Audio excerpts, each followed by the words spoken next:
O 12 mesiačikoch. Dávno, pradávno, tam, kde sa zelené karpatské vrchy dotýkajú modrej oblohy, žila dievčina menom Maruška. Bola krásna ako ranná rosa na lúčnych kvetoch, s očami farby nezábudiek a vlasmi ako havranie perie. Ale jej krása bola zatienená krutosťou zlej macochy, Barbory a jej rovnako zlej céry, Agáty. Barbora nenávidela Marušku pre jej dobrotu a krásu, lebo sama bola škaredá a prešibaná. Agáta, napodobenina svojej matky, trápila Marušku pri každej príležitosti. Maruška znášala ich zlé zaobchádzanie s pokorou, vediac, že dobro nakoniec zvíťazí. Starala sa o dom, varila, prala a upratovala, no nikdy sa jej nedostalo vďaky, iba výčitky a príkazy.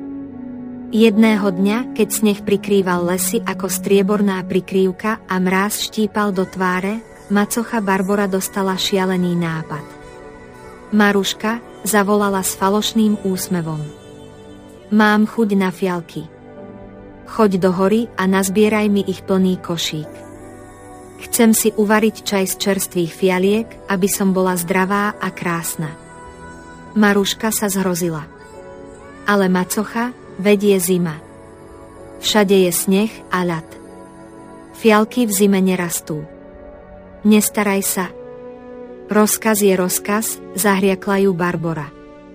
Ak sa vrátiš bez fialiek, už sa nevracaj vôbec. S ťažkým srdcom vyšla Maruška do zamrznutého lesa. Sneh jej vrzgal pod nohami a vietor jej štípal líca. Snažila sa nájsť aspoň jednu fialku, ale márne. Všade vládla iba biela pustota. Plakala od zúfalstva a beznádeje. Putovala hlbšie a hlbšie do lesa, až narazila na malú čistinku. V strede čistinky horel veľký oheň a okolo neho sedelo 12 postáv. Boli to 12 mesiačikovia, každý so svojou vlastnou charakteristickou črtou. Január, starý a múdry, mal dlhú bielu bradu. Február mal zamračenú tvár a silný vietor mu vial okolo hlavy. Marec bol mladistvý a plný energie, s kyticou prvých jarných kvetov v ruke. A tak ďalej, až po december, ktorý bol tichý a zasnený, s hviezdami v očiach. Maruška sa priblížila k ohňu s rešpektom a sklonila sa. Dobrý deň, mocní mesiačikovia. Január sa na ňu usmial. Dobrý deň, dievča. Čo ťa privádza do našej samoty v tejto treskúcej zime? Maruška so slzami v očiach vyrozprávala svoj príbeh o zlej macoche a o šialenom rozkaze, ktorý dostala. Macocha mi prikázala nazbierať fialky, ale v zime predsa fialky nerastú. Ak sa vrátim bez nich, vyženie ma z domu. Mesiačikovia sa na ňu súcitne pozreli. Neplač, dievča, povedal Január. My ti pomôžeme. Potom ukázal na Marca. Marec, prepusť na chvíľu svoje miesto. Marec sa postavil a zamával svojou kyticou jarných kvetov. Zrazu z etáje fúkal teplý vietor, sneh sa začal topiť a zo zeme vykukli zelené lístky. Netrvalo dlho a celá čistinka bola pokrytá fialovými kvetmi. Vôňa fialiek bola omamná a sladká. Nazbieraj si fialiek, koľko len chceš, povedal Marec. A ponáhľaj sa domov, kým sa zima nevráti. Maruška sa vrúcne poďakovala všetkým 12 mesiačikom a naplnila svoj košík fialkami. Bola taká šťastná, že nevedela, ako sa im odmeniť. Mám ti ešte niečo dať, opýtal sa Január, Maruška sa zamyslela. Ak by ste mohli, dajte mi aspoň pár jahôd. Mám ich veľmi rada, ale už dávno som ich nejedla. Január sa usmial. Dobre. Apríl, prepusť na chvíľu svoje miesto. Apríl, veselý mladík s úsmevom na perách, pokryl sneh kvietkami. Z tých kvietkov sa zakrátko stali jahody. Maruška bola unesená. Nazbieraj si ich, koľko unesíš, povedal Apríl.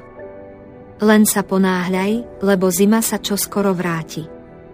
Maruška naplnila druhý košík jahodami a ešte raz sa poďakovala mesiačikom. Ešte niečo, spýtal sa Január. Maruška sa hanbila žiadať viac, ale nedalo jej to. Ak by to nebolo na obťaž, potrebovala by som aj zo pár jablk. Už dlho som ich nejedla. Január prikývol a ukázal na Jún. Jún, prepusť na chvíľu svoje miesto. Jún, chlapec s zlatými vlasmi, privolal horúce slnko. Zo stromov opadali kvety a zjavili sa malé zelené jablčka, ktoré rástli pred očami. Maruška bola ohromená. Nazbieraj si jablk, koľko vládzeš, povedal Jún, ale ponáhľaj sa, lebo zima sa rýchlo blíži. Maruška naplnila aj tretí košík jablkami. S úctou sa poklonila 12 mesiačikom a ponáhľala sa domov. Barbora a Agáta neverili vlastným očiam, keď Maruška priniesla plné košíky fialiek, jahôd a jablk. Boli plné závisti a zlosti. Kde si to vzala, zrevala Barbora. Kto ti to dal?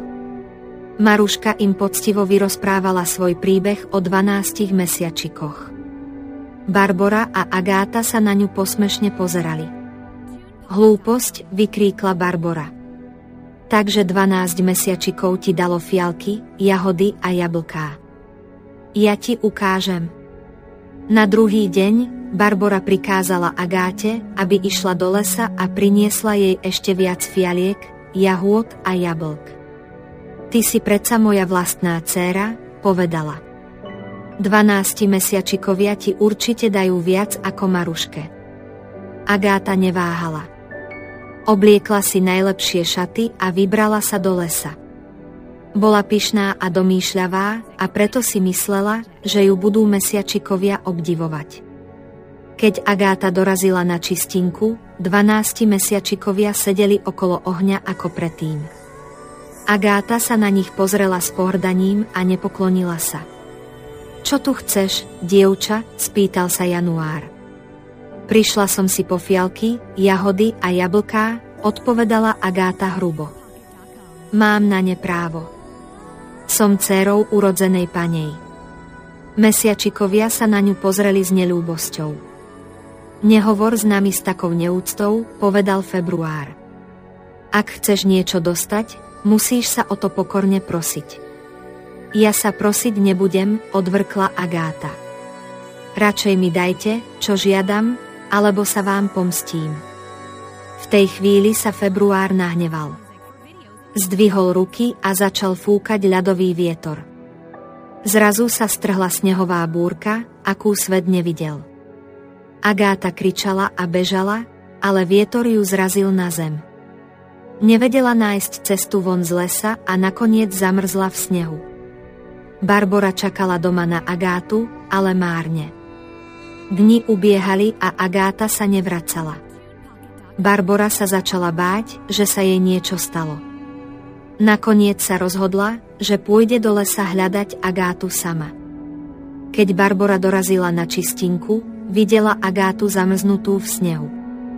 Zúfalo kričala a snažila sa ju rozmraziť, ale bolo neskoro. Agáta bola mŕtva.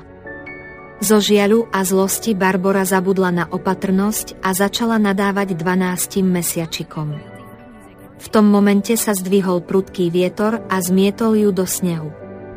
Aj Barbora zamrzla na mieste, vedľa svojej zlej céry. Maruška sa o obe dlho bála, no nikde ich nenašla. Keďže vedela, že by si ju nikto nevšimol, odišla pracovať do susednej dediny a odvtedy žila spokojne a v mieri. Nikdy nezabudla na pomoc 12 mesiačikov a vždy sa snažila byť dobrá a láskavá ku všetkým. A tak sa potvrdilo, že dobro nakoniec vždy zvíťazí nad zlom.